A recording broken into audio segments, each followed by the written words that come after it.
Hey guys, welcome back to the channel. So finally ring is set for elimination chamber ಅಂತಾನೆ ಹೇಳಬೇಕು. Official ಆಗಿ WWE ಅವರು ಎಲ್ಲಾ matches ಗಳನ್ನು ಕೂಡ elimination chamber premium live event ಗೆ ಕನ್ಫರ್ಮ್ ಮಾಡಿದ್ದಾರೆ. ಮೊದಲನೇದಾಗಿ ನಾವು ವಿಮೆನ್ಸ್ ಎಲಿಮಿನೇಷನ್ ಚೇಂಬರ್ ಮ್ಯಾಚ್ ಬಗ್ಗೆ ಮಾತಾಡೋದಾದ್ರೆ ಈ ಒಂದು ಚೇಂಬರ್ ಮ್ಯಾಚ್ ಒಳಗಡೆ ನಮಗೆ ರಿಯಾ Ripley, Stephanie ಸ್ಟಾರ್ಟನ್, Alexa bliss, ಆಸ್ಕಾ, ಕಿಯಾನಾ James ಹಾಗೆ ರಾಕೈಲ್ ಅವರು ನೋಡೋದಕ್ಕೆ ಸಿಗ್ತಾ ಇದ್ದಾರೆ. ಸೊ ಈ ಬಾರಿಯ ವಿಮೆನ್ಸ್ ಎಲಿಮಿನೇಷನ್ ಚೇಂಬರ್ ಅಲ್ಲಿ ಈ 6 ಜನ ವಿಮೆನ್ಸ್ ಗಳು ಕಂಪೀಟ್ ಮಾಡ್ತಾ ಇದ್ದಾರೆ. ನೋಡಬೇಕು ಯಾರು ಗೆದ್ದು ಜೇಡ್ ಕಾರ್ಗಿಲ್ ಅವ್ರನ್ನ ಫೇಸ್ ಮಾಡ್ತಾರೆ ರಸಲ್ ಮೀನಿಯಾದಲ್ಲಿ ಅಂತ. ಅಂಡ್ ಈ ಕಡೆ ಮೆನ್ಸ್ ಎಲಿಮಿನೇಷನ್ ಚೇಂಬರ್ ಮ್ಯಾಚ್ ಬಗ್ಗೆ ಮಾತಾಡೋದಾದ್ರೆ ಕೋಡಿ ರೋಡ್ಸ್, ರಾಂಡಿ ಓಟನ್, ಎಲೆ ನೈಟ್, ಟ್ರಿಕ್ ವಿಲಿಯಂ, ಜಿಯೋವಾನ್ ಇವಾನ್ಸ್ ಹಾಗೆ ಜೇ ವುಸೋ ಅವರು ಅಫಿಷಿಯಲ್ ಆಗಿ ಕನ್ಫರ್ಮ್ ಆಗಿದ್ದಾರೆ ಎಲಿಮಿನೇಷನ್ ಚೇಂಬರ್ ಮ್ಯಾಚ್ ಗೆ. ನೋಡಬೇಕು ಈ ಬಾರಿಯ ಮೆನ್ಸ್ ಎಲಿಮಿನೇಷನ್ ಚೇಂಬರ್ ಮ್ಯಾಚ್ ಅಲ್ಲಿ ಯಾರು ಗೆದ್ದು ನಮ್ಮ ಡ್ರೂ ಮ್ಯಾಕೆಂಟೈರ್ ಅವ್ರನ್ನ ಫೇಸ್ ಮಾಡ್ತಾರೆ ರಸಲ್ ಮೇನಿಯಾದಲ್ಲಿ ಅಂತ. ಬಟ್ ಇಲ್ಲಿ ಒಂದು ಟ್ವಿಸ್ಟ್ ಏನಪ್ಪಾ ಅಂದ್ರೆ ಇವತ್ತಿನ ಎಲಿಮಿನೇಷನ್ ಚೇಂಬರ್ ಕ್ವಾಲಿಫಿಕೇಶನ್ ಮ್ಯಾಚ್ ಏನಾಯ್ತು ಓಜಿ ಎಲ್ ಗ್ರಾಂಡೆ ಅಮೆರಿಕಾನೋ, ಜೇ ವುಸೋ ಹಾಗೆ ಬ್ರಾನ್ಸನ್ ರೀಡ್ ಅವರ ನಡುವೆ, ಆ ಒಂದು ಮ್ಯಾಚ್ ಅಲ್ಲಿ ಒರಿಜಿನಲ್ ಆಗಿ ನಮ್ಮ ಬ್ರಾನ್ಸನ್ ರೀಡ್ ಅವರು ವಿನ್ ಆಗ್ಬೇಕಾಗಿತ್ತಂತೆ. ಅಂಡ್ ಜೇ ವುಸೋ ಅವರ ಬದಲು ಬ್ರಾನ್ಸನ್ ರೀಡ್ ಅವರು ಎಲಿಮಿನೇಷನ್ ಚೇಂಬರ್ ಮ್ಯಾಚ್ ಒಳಗಡೆ ಬರಬೇಕಾಗಿತ್ತಂತೆ. ಬಟ್ ಆ ಒಂದು ಮ್ಯಾಚ್ ಅಲ್ಲಿ ನಮ್ಮ ಬ್ರಾನ್ಸನ್ ರೀಡ್ ಅವರಿಗೆ ಟ್ರಾನ್ ಬೈಸಿಪ್ಸ್ ಇಂಜುರಿ ಆಗಿದೆ. ಅಂಡ್ ಇದನ್ನ ನಮ್ಮ ಮೈಕಲ್ ಕೋಲ್ ಅವರು ಅಫಿಷಿಯಲ್ ಆಗಿ ಕನ್ಫರ್ಮ್ ಮಾಡ್ತಾರೆ. ಆ ಒಂದು ಇಂಜುರಿ ಕಾರಣ ಆ ಒಂದು ಮ್ಯಾಚ್ ನ ರಿಸಲ್ಟ್ ನ WWE ಅವರು ಸ್ಪಾಟ್ ಅಲ್ಲಿ ಚೇಂಜ್ ಮಾಡಬೇಕಾಗುತ್ತೆ. ಅಂಡ್ ಜೇ ವುಸೋ ಅವ್ರನ್ನ ವಿನ್ನರ್ ಅಂತ ಘೋಷಣೆ ಮಾಡಬೇಕಾಗುತ್ತೆ.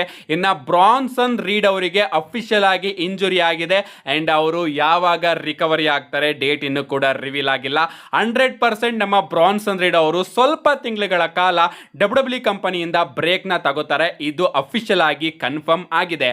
ಲಿಟ್ರಲಿ ಗಾಯ್ಸ್ ಸಿಕ್ಕಾಪಟ್ಟೆ ಬೇಜಾರಾಗ್ತಾ ಇದೆ. ವಿಷನ್ ನ 3 ಜನ ಈಗ ಇಂಜುರಿ ಆಗಿದ್ದಾರೆ. ಸೆತ್ ಫ್ರೀಕಿನ್ ರಾಲಿನ್ಸ್ ಅವರು ಇಂಜುರಿ ಆಗಿ ಹೊರಗಡೆ ಹೋದ್ರು, ಬ್ರಾನ್ ಬ್ರೇಕರ್ ಅವರು ಇಂಜುರಿ ಆಗಿ ಹೊರಗಡೆ ಹೋದ್ರು, ಅಂಡ್ ಈಗ ಬ್ರಾನ್ಸನ್ ರೀಡ್ ಅವರು ಕೂಡ ಇಂಜುರಿ ಆಗಿ ಹೊರಗಡೆ ಹೋಗಿದ್ದಾರೆ.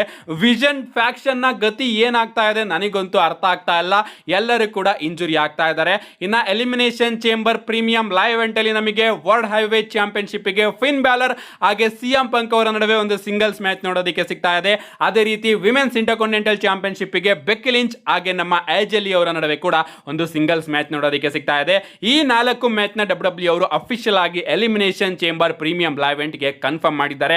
ನಾನಂತೂ ಸಿಕ್ಕಾಪಟ್ಟೆ ಎಕ್ಸೈಟೆಡ್ ಆಗಿ ವೈಟ್ ಮಾಡ್ತಾ ಇದ್ದೀನಿ ಪ್ರೀಮಿಯಂ ಲೈವ್ ಇವೆಂಟ್ ನ WWE ಅವರು ಯಾವ ರೀತಿ ಬುಕ್ ಮಾಡ್ತಾರೆ ಅಂತ ನೋಡೋದಕ್ಕೆ. ಇನ್ನು ಎಲಿಮಿನೇಷನ್ ಚೇಂಬರ್ ನ ಮ್ಯಾಚ್ ಕಾರ್ಡ್ ಬಗ್ಗೆ ಮಾತಾಡ್ತಿದೀವಿ ಅಂದ್ರೆ ಸ್ವಲ್ಪ ರಸಲ್ ಮೇನಿಯಾ ಮ್ಯಾಚ್ ಕಾರ್ಡ್ ಬಗ್ಗೆನೂ ಕೂಡ ಮಾತಾಡೋಣ.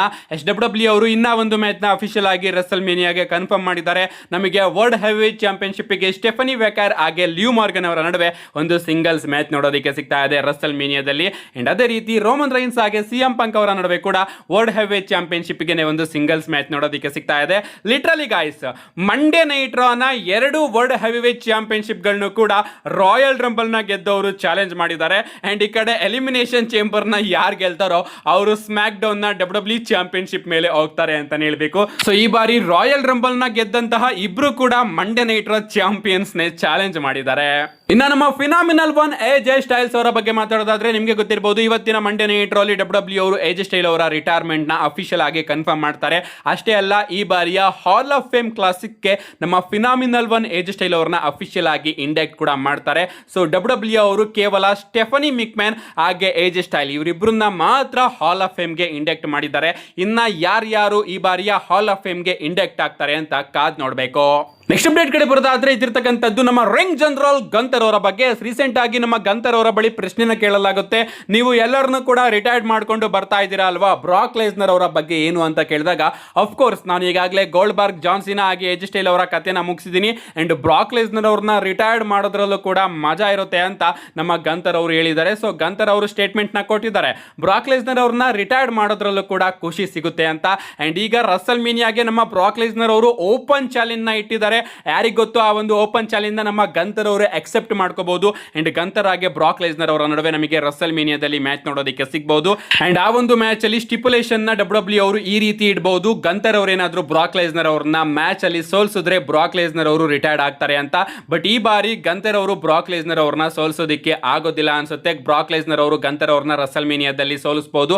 ಅಂಡ್ ಫೈನಲಿ ಮತ್ತೊಮ್ಮೆ ನಮ್ಮ ಗಂತರ್ ಅವರು ಬ್ರಾಕ್ ಲೆಸ್ನರ್ ಅವ್ರನ್ನ ಸೋಲಿಸಿ ರಿಟೈರ್ಡ್ ಮಾಡೋದಕ್ಕೆ ಸಮ್ಮರ್ ಸ್ಲಾಮ್ ಅಲ್ಲಿ ಬ್ರಾಕ್ ಲೆಸ್ನರ್ ಅವರಿಗೆ ಮತ್ತೊಮ್ಮೆ ಚಾಲೆಂಜ್ ಮಾಡಬಹುದು. ಹಿಂಗೆ ಡಬ್ಲ್ಯೂ ಅವರು ಈ ಒಂದು ಸ್ಟೋರಿ ಲೈನ್ ತಗೊಂಡು ಹೋಗಬಹುದು ಅಂತ ಅನ್ಸುತ್ತೆ. ರೀಸೆಂಟ್ ಆಗಿ ಯಾವುದೋ ಒಂದು ವಿಡಿಯೋದಲ್ಲಿ ನಾನು ನಿಮಗೆ ತಿಳಿಸಿದ್ದೆ ಈ ರೀತಿ ಡಬ್ಲ್ಯೂ ಅವರು ಬ್ರಾಕ್ ಲೆಸ್ನರ್ ಅವರ ರಿಟೈರ್ಮೆಂಟ್ ನ ಪ್ಲಾನ್ ಕೂಡ ಮಾಡಬಹುದು ಅಂತ. ಗೊತ್ತಿಲ್ಲ, ಆ ಕಡೆ ಗಂತರ್ ಅವರು ಕೂಡ ಕಾಯ್ತಾ ಇದ್ದಾರೆ, ನಾನು ಕೂಡ ವೇಟ್ ಮಾಡ್ತಾ ಇದ್ದೀನಿ ಬ್ರಾಕ್ ಲೆಸ್ನರ್ ಅವ್ರನ್ನ ರಿಟೈರ್ಡ್ ಮಾಡೋದಕ್ಕೆ ಅಂತ. ಅಂಡ್ ಈ ಕಡೆ ಬ್ರಾಕ್ ಲೆಸ್ನರ್ ಅವರ ಓಪನ್ ಚಾಲೆಂಜ್ ಕೂಡ ರಿವೀಲ್ ಆಗಿದೆ.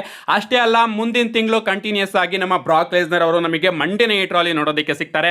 ಲಿಟರಲಿ ಮಂಡೇ ನೈಟ್ ರಾ ಮಾತ್ರ ನೆಕ್ಸ್ಟ್ ಲೆವೆಲ್ಗೆ ಹೋಗ್ತಾ ಇದೆ. ನಮ್ಮ ನೆಕ್ಸ್ಟ್ ಅಂಡ್ ಫೈನಲ್ ಅಪ್ಡೇಟ್ ಕಡೆ ಬರೋದಾದ್ರೆ ಇದಿರ್ತಕ್ಕಂಥದ್ದು ನಮ್ಮ ವೈಪರ್ ರ್ಯಾಂಡಿ ಆರ್ಟನ್ ಅವರ ಬಗ್ಗೆ. ರೀಸೆಂಟ್ ಆಗಿ ನಮ್ಮ ವೈಪರ್ ರ್ಯಾಂಡಿ ಆರ್ಟನ್ ಅವರು ತಾನು ಇನ್ನೊಮ್ಮೆ ಡಬ್ಲ್ಯೂ ಚಾಂಪಿಯನ್ಶಿಪ್ ನ ಗೆಲ್ಲೋದ್ರ ಬಗ್ಗೆ ಸ್ಟೇಟ್ಮೆಂಟ್ ನ ಕೊಟ್ಟಿದ್ದಾರೆ.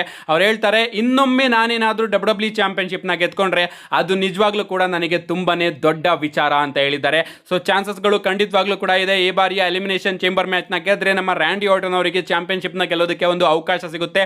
ಬಟ್ ಡಬ್ಲ್ಯೂ ಅವರು ರ್ಯಾಂಡಿ ಆರ್ಟನ್ ಅವ್ರನ್ನ ಆ ಲೆವೆಲ್ಗೆ ಥಿಂಕ್ ಮಾಡ್ತಾ ಇದಾರ, ಆ ಲೆವೆಲ್ಗೆ ಬುಕ್ ಮಾಡಬಹುದು ಅಂತ ನಮ್ಮ ಟ್ರಿಪಲ್ ಎಚ್ ಅವರು ಫೀಲ್ ಮಾಡ್ತಾ ಇದಾರ ಅಂತ ಕಾದ್ ನೋಡ್ಬೇಕು. ಸದ್ಯಕ್ಕೆ ನಮ್ಮ ರ್ಯಾಂಡಿ ಆರ್ಟನ್ ಅವರಿಗೆ ಆಸೆ ಅಂತೂ ಇದೆ ಚಾಂಪಿಯನ್ಶಿಪ್ ನ ಗೆಲ್ಲೋದಕ್ಕೆ. ಅವರೇನಾದ್ರೂ ಈ ಬಾರಿ ಚಾಂಪಿಯನ್ಶಿಪ್ ನ ಗೆದ್ರೆ 15 ಟೈಮ್ ಚಾಂಪಿಯನ್ ಆಗ್ತಾರೆ. ಸೊ ನಾನು ಕೂಡ ಕಾಯ್ತಾ ಇದ್ದೀನಿ ನಮ್ಮ ರ್ಯಾಂಡಿ ಆರ್ಟನ್ ಅವರು ಚಾಂಪಿಯನ್ಶಿಪ್ ನ ಗೆಲ್ಲಿ ಅಂತ.